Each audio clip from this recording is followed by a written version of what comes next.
Teman nak bagi tahu komen satu pot, mana komen boleh shopping-shopping, barang-barang raya dan boleh lepak santai malam-malam hari. Mantap weh. Assalamualaikum komen. Teman makan dekat mana? Dekat Tapah komen.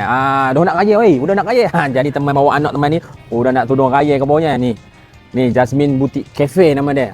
Yang bestnya ada butik, ada cafe. Boleh lepak-lepak minum-minum, nantok email lah nak shopping Jom tunjuk kat komen.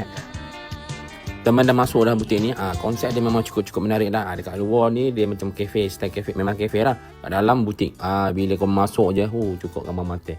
Sak nikah jenis tudung ada dalam ni. Kau nak cakap tudung bawah, tudung shawl lah apa benda kan. Memang banyak mewah. Anak teman cukup teruja lah. Apa tengok tudung. Memang moncah lah teman. Teman tengok dekat sini tudung-tudung dia memang cukup premium Memang nampak premium. Apa tu memang ada bawa eksklusif lagi tau. Memang jualan. Dekat Tapah ni tempat lain tak ada jual. Memang je jual bawa eksklusif ni.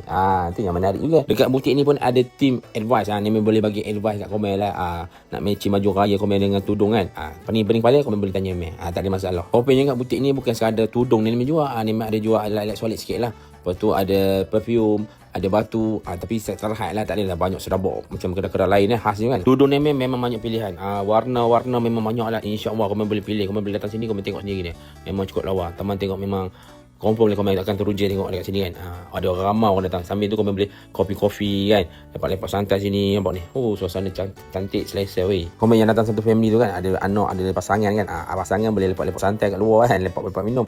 Anak kau boleh main kat dalam ni bok. Dia mesti sediakan permainan. Saat ni jadi permainan ada. Kalau anak kau tak ada pening kan, tak hingur lah orang kampung kan. Main macam. Dessert pun macam-macam juga weh. Awak dah tengok dah. Ni macam ni. Kek ada betul, ada makanan yang ready to eat.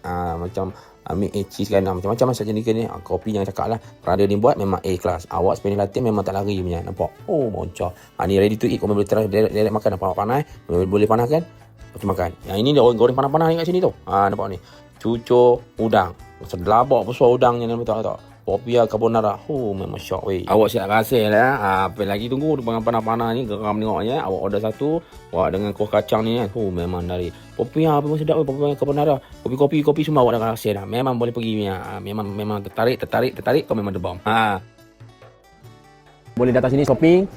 Nemeh sekarang ni ada buat promosi ke bawahnya. Kau beli barangan ataupun apa benda dalam tu RM100 ke atas dapat free gift random. Macam-macam free gift lah, macam-macam lah. Ada lah rahsia lah. Boleh datang sini. Dekat je, dekat tengah pekan Tapah ni. Okay? Jangan lupa subscribe, channel follow, dan gerak. Ini.